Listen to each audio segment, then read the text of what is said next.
Stafi i aeroportit vëren një ushtar qeqan dhe më pas dëgjon, mos e lini të jip në avion. Nuk ndodh çdo ditë që stafi i aeroportit ndeshet me një ushtar amerikan të mbi ngarkuar nga emocionet.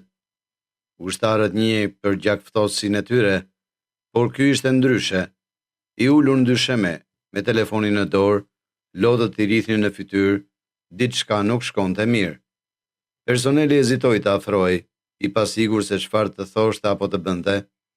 Pikërisht kur dikush vendosi të kujtonte se do të humbiste fluturimin e tij, një brit me vapritur jehoi nëpër terminal.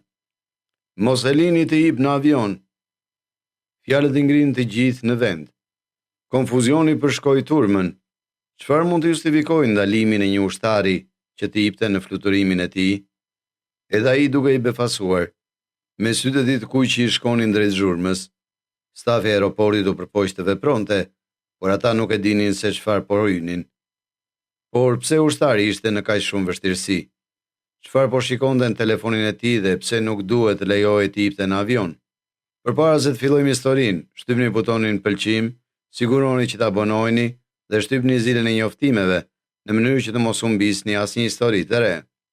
Brooks Lindsay dhe gruaja e tij, Haley Wilson, u takuan në vitin 2015 në qytetin e tyre të lindjes, Jackson, Mississippi, që në momentin kur filluan të takoheshin, ata ishin të pandar. Brooks e kuptoi menjëherë se ai kur nuk donte të ishte me dikë tjetër, por përkundër dashurisë së tij për Haley, Brooks kishte një sekret që do të ndryshonte gjithçka. Që kur ishte djalë i vogël, Brooks kishte dashur gjithmonë të bashkohej me ushtrinë dhe t'i shërbente vendit të tij. Ai ishte shqetësuar se Haley do të përpiqej ta largonte atë, por ajo ishte më shumë se mbështetëse për ëndrrën e tij. Ai nuk mund ta besonte fatin e tij kur Brooks u nis për stërvitje. Ai kur nuk e imagjinonte se çfarë kishte rezervuar fati për ta. Gjatë stërvitjes, Brooks mezi priste të shihte përsëri Haley. I mungonte të merresisht ajo, por e dinte se kishte bërë gjën e duhur, duke ndjekur zemrën e tij dhe duke u regjistruar. Kur më në fund erdhi koha për t'u kthyer në shtëpi, ai ishte nervoz se ndoshta gjërat mes tyre do të ishin ndryshe. Dhe Brooks kishte drejtë. Kalimi i kohës së ndarë kishte bërë lidhjen e tyre edhe më të fortë. Me të vërtetë ndihej sikur Brooks kishte gjetur gruan e përsosur, dhe të gjithë ata që i njihnin ishin dakord se ata i përkisnin njëri tjetrit. Por kishte ende një pyetje që fshihej në fund të mendjes së Brooks. Një ditë ai u kthye nga Haley dhe i pyeti: "Haley, do të martohesh me mua?" Lajm i papritur. Haley pranoi të martohej me Brooks dhe çifti u martua në vitin 2017. Edhe pse ishin ende relativisht të rinj, të dy ishin më të gatshëm të i përkushtoheshin njëri tjetrit dhe një jetë gjatë së bashku. Menjëherë pasi çifti i shkëmbyen betimet, ata morën një lajm vërtet pabesueshëm. Ndihej sikur gjithçka po shkonte në vend. Kur ata shkëmbyen zotimet, ata nuk e kishin idenë se Haley ishte tashmë shtatzën me fëmijën e tyre të parë. Mirë po, sapo e morën vesh të posamartuarit, u gëzuan pa mas. Siç i than familjes dhe miqve të tyre, ishte e qartë se mezi prisnin të mbanin fëmijën e tyre në vetëm 9 muaj të shkurtër. Por me shtatzaninë erdhën edhe detyrimet e reja. Shumë shpejt, Haley filloi të shkonte në takimet e mjekut, ekografit, klasat e bebeve dhe më shumë, të gjitha me Brooks pranë saj. Ata filluan të planifikonin dizajnin e çerdhes së tyre dhe të punojnë në stilet e tyre të prindërimit. Duke sikur kishte kaq shumë kohë për të kuptuar. Në ekografinë e tyre të radhës, mjeku pati një lajm të papritur. Haley dhe Brooks kishin vdekur për të ditur nëse do të kishin një djalë apo një vajzë. Mjeku njoftoi se Haley kishte një vajzë. Papritur, Brooks pothuajse mund të imagjinonte fytyrën e saj në mendjen e tij. Nuk ishte asgjë në botë që ishte më e rëndësishme për të se sa fëmia e tij. Fatkeqësisht, Brooks kishte një lloj tjetër zotimi për të mbajtur.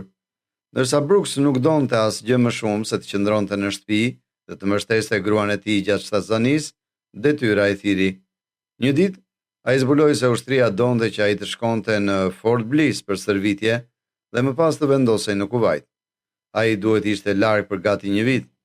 Çfarë do të bënte Haley pa të? Haley premtoi Brooks se ajo mund të përballonte lindjen dhe rritjen e vajzës së tyre vetëm për muajt që ai ishte larg. Brooks ishte zemërthyer, por ai nuk kishte zgjidhje. Kuptimi se ai do të largohej bëri kohën e tyre së bashku shumë më të çmuar. Dita po afrohej gjithnjë më shumë dita kur Brooks u nis për stërvitje. Ai e puthi Alein për lam të mirë, duke ditur se data e saj do të vinte ndërsa ai ishte larg.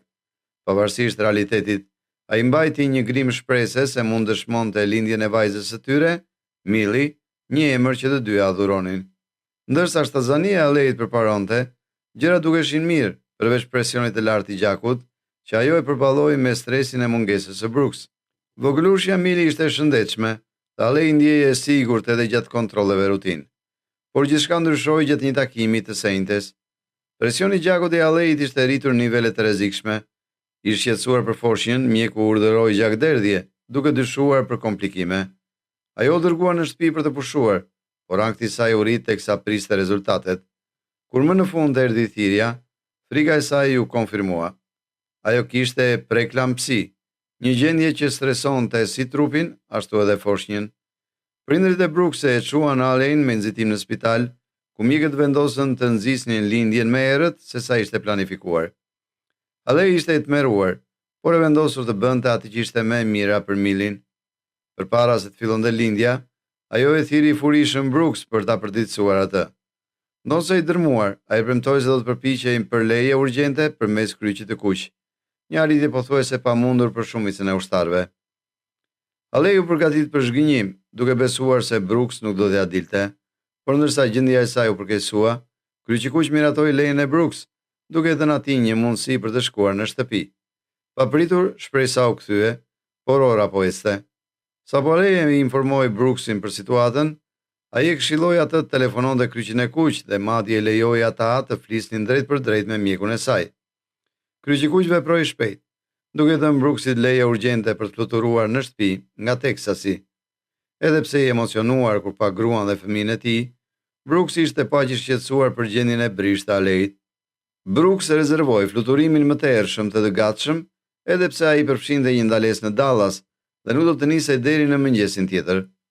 Në aeroportin El Paso, ai arriti të hipte në fluturimin e tij të orës 10 për në Dallas pa probleme. Pavarësisht fillimit të qetë, Brooks kishte frikë se mund të humbiste lindjen e vajzës së tij. Ndërkohë, Alei ishte në spital gati për lindje. Ajo ndau, të premte në mëngjes. Ujërat më ranë orën 7 të mëngjesit dhe filloi dhimbja. Ndërsa emocionuar, Alei shqetësohej nëse Brooks do të arrinte në kohë. Kur Brooks zbarkoi në Dallas rreth orës 14, ai telefonoi me njëra Alein dhe i mësoi se ajo tashmë ishte zgjeruar 5 cm. Megjithatë, fluturimi i tij i radhës u përball me vonesa, duke shtyrë nisjen me gati 2 orë. Dhe u ndjej zgënjur duke ditur se Alei po përballej vetëm me lindjen. Për muaj të tërë, Alei kishte planifikuar me përpikmëri përvojën e saj të lindjes, por me Brooks larg, ajo mori një vendim në minutën e fundit për të ftuar njerëkën e saj dhe vjerën Terezën në dhomën e lindjes. Ndërsa doktori u përqendrua në mbajtjen e qetë të Aleit, Tereza duke e hutuar. Në vend që të ofronte ngushëllim, ajo duke se ishte ngjitur pas telefonit të saj. Alei ishte shumë e përqendruar në punë për të përballur me Terezën, edhe pse ajo ndihej e pambështetur. Me mjekun që e nxiti të shtynte, Alei vuri se Tereza ishte ende në telefonin e saj. E frustruar dhe hutuar, ajo mendoi se çfarë mund të ishte më e rëndësishme se lindja e mbesës së saj. Më në fund, Tereza zbuloi sekretin e saj. Ajo ishte e FaceTiming Brooks në aeroport. Falë të menduarit të shpejt Terezës, Brooks dëshmoi lindjen e vajzës së tij Millie, madje edhe nga Millie e larg. Mjeku miratoi vendimin e Terezës për FaceTime Brooks dhe Alei u lehtësua kur dëgjoi zërin e burrit të saj. Brooks e ngushëlloi atë ndërsa ajo e shtynte, por ajo ende pyeste veten se kur do të mbërrinte personalisht. Në aeroportin e Dallasit, Brooks priste me ankth fluturimin e tij të vonuar. Ai ishte aq i përqendruar në përditësimet e Aleit, saqë mezi e vuri re kur filloi hipja. Pasagerët e tjerë dëgjuan historinë e tij dhe u investuan atë nëse ai do të kthehej në shtëpi në kohë. Ndërsa u thirr në hipjen përfundimtare, shoqëruesi i portës ju afrua Brooksit për ta nxitur, por papritmas u dëgjua një zë. Ishte doktori. Mos e lini të hip në avion. Në atë moment, Brooks pa mbërritjen e Millie në orën 17:23 në ekranin e tij. Ai e kuptoi se po të ishte nisur fluturimi në kohë, ai do të ishte në ajër, i paaft për të parë lindjen përmes FaceTime. Pasi hipën në bord, pasagerët broritën për Brooks, duke ndarë gëzimin e tij si një familje.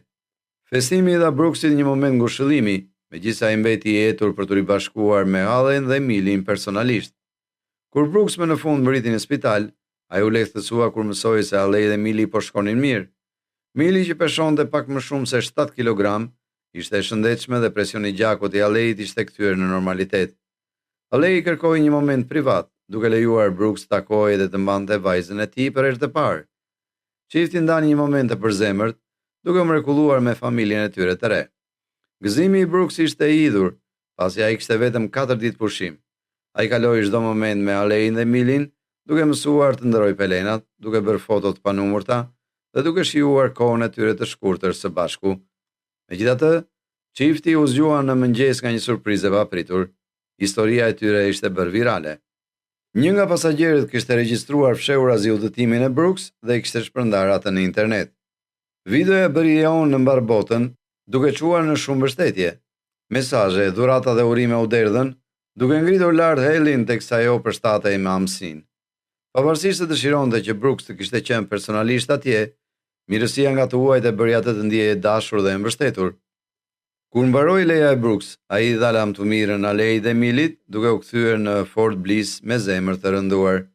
Ndonse i lodhur, ai e dinte se po bënte gjën e duhur duke shërbyer vendit të tij. Ndërsa u largua, ai gjeti një qëllim të ri për të luftuar për të ardhmen e vajzës së tij.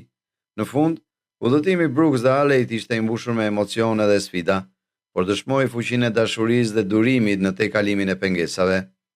Nëse ju pëlqeu kjo histori frymëzuese, mos harroni të shtypni butonin subscribe për të qëndruar të përditësuar me aventura më të maknitshme dhe na tregoni në komente çfarë do të kishit bërë nëse do të ishit në këpucët e Brooks. Mezi presim të dëgjojmë mendimet tuaja.